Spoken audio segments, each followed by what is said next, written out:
तू खोल पंख नजर उठा। मैं इसी कड़ी में सुष्मिता पुंडीर, दिनेश पुंडीर मऊ को आमंत्रित करता हूँ कि बच्चे अपने पहले विचार रख लें, उसके बाद आप क्वेश्चन पुट ऑफ करें। और बच्चों को बोल दो। और बच्चों से मैं ये निवेदन करूंगा कि आपके हृदय में जो विचारों का हिलोर उठ रहा है, आप इधर उधर को न देखकर आप अपने हृदय के विचारों को आप मंच से उद्गम करें। उसके बाद अध्यापक जो प्रश्न करें उनके उत्तर दें। इसी कड़ी में सुष्मिता पुंडीर, दिनेश पुंडीर मऊ और अभी मंच पर आने वाले हैं और मैं सभी बंधुओं से तालियों की बहुत धन्यवाद होनी चाहिए। एसडीएम साहब,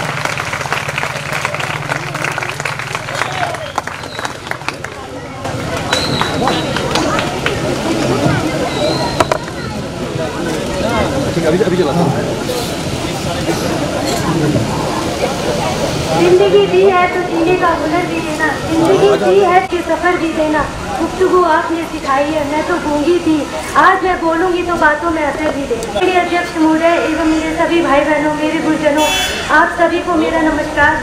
और मैं आज जो आपके सामने अपने कुछ जो सर मुझसे पूछेंगे उनके आंसर दूंगी। अगर उसमें कोई आपको गलती लगे तो प्लीज़ मुझे माफ़ कर देना।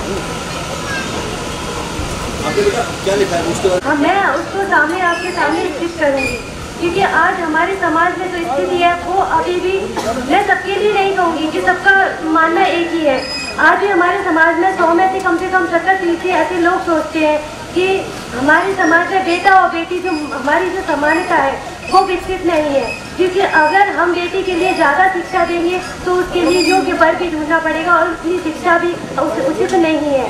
क्योंकि अगर हमारे समाज में सबसे पहले एक शिक्षा ऐसा बेटी के लिए, जो हमारा एक वीर के लिए जो शक्ति के लिए हथियार होता है, जैसे कि एक तलवार है, उस बेटी का हथियार एक शिक्षा है। आज के समय में बेटी के लिए शिक्षा उतनी ही उपयोगी है जैसे कि एक हमारे समाज में अगर जीना है, जैसे हमें आज हमारे समाज की जो बुराई है उनको खत्म करना है, तो उसको हम अपनी शिक्षा के अनुसार ही उसको खत्म कर सकते हैं। जैसे कि हमारे समाज में बुराइयाँ हैं, आज दहेज जो प्रथा है वो भी, और एक हमारा जो बढ़ता रोजगार बेटियों के लिए नहीं है। और एक शिक्षित होगी बेटी समाज में तो अपना रोजगार भी अपना दे सकती है। क्योंकि आज जगह जगह हमारे जो कोचिंग सेंटर्स हैं, ऐसी जो चाहे वो हमारे चिकित्सक हो, कुछ भी हो, डॉक्टर इंजीनियर जो भी है, आज हमारे शिक्षा के बल पर ही आज बेटी सशक्त है। क्योंकि अगर आज बेटी सशक्त होगी तभी तो हमारा सुंदर समाज बनेगा।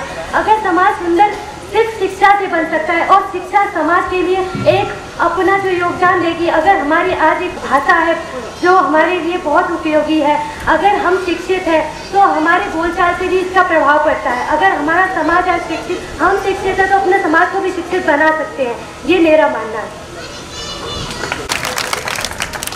समाज सशक्त बेटी हो, इसमें अभिव्यक्ति की क्या भूमिका है? तो समाज के सामने एक उदाहरण के रूप में हम और बेटियों के लिए एक उदाहरण बनकर सामने दे पाएंगे।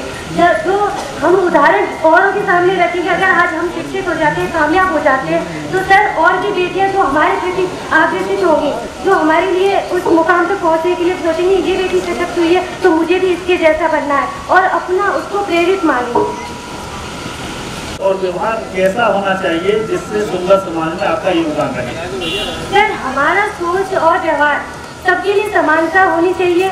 आज जो शिक्षा के बीच में जो हमारा भेदभाव है, जो बेटा और बेटी के बीच जो प्रेरित किया जाता है, शिक्षा हम कहते हैं कि बेटे को अच्छी एजुकेशन तो बेटी के लिए ज़रूरी नहीं है, क्योंकि उसको तो अपना घर ही बसाना है। और अगर बेटी शिक्षित नहीं होगी तो सर एक बेटी ही होती है जो अपने आगे वंश को बढ़ाएगी, और अपनी एक माँ होती है जो अपने बच्चे को अच्छी संस्कार और एक अच्छी शिक्षा दे सकती है। क्योंकि आज हमारे समाज में बेटी का सशक्त होना उतना ही जरूरी है जितना एक बेटे का, क्योंकि बेटा अपना घर चलाता है, बेटी भी अपना ही घर चलाएगी। इसी स्तर पर आपको ये लगता है कि बेटा बेटी में अंतर है, कहीं आपको पारिवारिक रूप में कहीं अंतर नजर आता है? जी सर, मुझे आता है। अभी भी हम अपने आसपास के माहौल को देखेंगे, मैं सबके लिए नहीं कहूँगी, लेकिन आज भी हमारा 30% ऐसा समाज बन चुका है जो बेटियों के लिए समानता रखता है। लेकिन 70% आज भी आप अगर गाँव के क्षेत्रों में देखेंगे तो ये समानता आपको देखने को मिल जाएगी। क्योंकि आज हमारे क्षेत्र में बेटियों के प्रति जो भेदभावना है अभी भी रखी जाती है। जैसे कि आज भी हमारे समाज में कहते हैं कि बेटी को ज़्यादा शिक्षा देना उचित नहीं है, क्योंकि अगर हमारे समाज में ज़्यादा शिक्षा दोगे उसके लिए दहेज भी उतना ही देना पड़ेगा, क्योंकि ये समानता सही नहीं है जो हमारे समाज के लिए काफ़ी हानिकारक है। दिखा नहीं इससे लिखा है लक्ष्मी आई।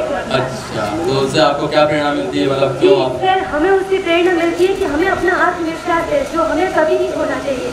एक नारी शक्ति ही है जो अपने आगे वाले समाज को बढ़ा सकती है और अपने आगे वाले समाज को शिक्षित बना सकती है। और आज हमारे देश में जो कल्पना चावला, सुनीता विलियम्स जैसी महिलाएं हैं वो भी आज शिक्षा के कारण ही उचित स्थान को प्राप्त कर चुकी है। सर मैं तो सिर्फ इतना मानती कि आज हमारे बेटियों में शिक्षित होना उतना ही उचित है जितना एक बेटे के लिए, क्योंकि शिक्षित समाज, सशक्त बेटी सुंदर समाज तभी बन सकता है जब बेटी और बेटा दोनों शिक्षित होंगे। तो हमारी जो मानसिकता है वो बदलेगी और हमारे जो आज भी बुजुर्ग कहते हैं कि मतलब जो गलत सोचते हैं उनकी धारणा को अपने जरिए, अपने उदाहरण के रूप में उनकी सोच को गलत ठहरा सकती है। एक महिला या एक बेटी, महिला ही दुश्मन है। हाँ। तो आप इससे कहाँ तक सहमत हैं? सर मैं सहमत हूँ, क्योंकि आज हमारे देश में जो गलत होता है उसके पीछे कहीं ना कहीं बेटियों का भी मतलब जो एक मानसिकता होती है। अगर आज हमारी बेटियाँ विनर बन जाती है कहीं तो जेलस फील होगा और कई बेटी आज एक दूसरे की जो कामयाबी होती है उससे जलती है। सर एक आज के समाज में ऐसा होता है, एक औरत की दुश्मन बन जाती है। ये आप कैसे सिद्ध करेंगे? सशक्त हो रही है, आपके सामने बहुत सारे उदाहरण हैं। और जैसे हमारी अभी जो देहांत हो गया श्रीमती सुषमा स्वराज जो पूर्व विदेश मंत्री रह चुकी हैं, एक बेटी जो विदेशी दौरा कर सकती है, अपने अच्छे संसद में अपने समाज के प्रति इतने अच्छे भाषण दे सकती है, तो इसका मतलब जाहिर सी बात है कि हम एक समाज को चला सकते हैं, अपने आगे बढ़ा सकते हैं। जो हमारा समाज है जो इस समय स्त्री पुरुष में अंतर नजर आता है, उसकी जो समस्या का समाधान कैसे हो सकता है, क्या आप चाहते हैं? सर अक्सर हम देखते हैं कि पिता, ग्रामीण क्षेत्रों में ऐसा होता है कि पिता अपनी बेटियों को बाहर भेजना सेफ नहीं समझते, सुरक्षित नहीं महसूस करते, कहते कि बाहर जाएगी तो अगर कुछ गलत हो गया तो मैं इतना बड़ा रिस्क नहीं ले सकता। कि आज हमारे समाज में जो अशिक्षितता है, अगर ग्रामीण क्षेत्रों में भी जो कोचिंग सेंटर्स वगैरह बेटियों के लिए शिक्षा के लिए और अच्छे से अच्छे वो किए जाए, इंतजाम किए जाए, तो हो सकता है कि आगे बेटी आगे निकल सकती है, समाज को सुंदर बना सकते हैं। हमें समाज को सुंदर बनाना का कहना होता है समाज सुधारे, समाज सुधारे, समाज सुधारे। और किसी ने कहा है कि हम सुधरेंगे तो जग सुधरेगा। अगर एक व्यक्ति घर से निकलता है, उसकी घर की बहन कहती है कि भाई बाहर जा रहे हो, तो सामने वाला कोई भी मिलता है आपको ऐसे बिहेव करना है कि आपकी बहन भी कभी बाहर निकलती है, आपकी माता जी भी कहीं बाहर जाती हैं। तो इस तौर पे आप अपने घर में मतलब क्या सुधार लाना चाहती हैं? क्या आपको लगता है कि जैसे जब आप कोई बाहर निकलती है आपको कभी ऐसा फील होता है कि किसी ने बुरा बर्ताव किया है, तो आप उसका तुरंत विरोध करती हैं या विरोध नहीं कर पाती, तो घर में आके क्या आपने अपने घर में आके अपने जो भाई हैं, पिताजी हैं, तो उनसे बताया कि मुझे ऐसा फील हुआ, ऐसा आपके वजह से किसी बेटी को फील ना हो, ऐसा कभी मतलब आपको लगा कि कहना चाहिए या किया हो आपने? मेरे कहने का मतलब ये है कि हम लोग समाज में परिवर्तन लाने के लिए, अपनी सोच को रखने के लिए, अगर किसी भी बेटी के साथ कुछ गलत होता है, तो अगर हम किसी एक बेटा हो, समझ लीजिए आप एक पुरुष हो, तो वो किसी के साथ गलत कर रहा है, तो गलत करने से पहले वो अपने मन में अपने परिवार के बारे में सोच ले कि मैं इसके साथ गलत कर रहा हूँ, मेरे भी घर में बहन है, बेटी है, उसके साथ गलत होगा तो मुझे कैसा होगा, उसे उसी के उदाहरण से उसे समझ में आएगा। भाई छोटा या बड़ा किसी लड़की से दुर्व्यवहार करता है, वो उसकी शिकायत आपके घर में आती है, तो आप उसे किस तरह से देखेंगे?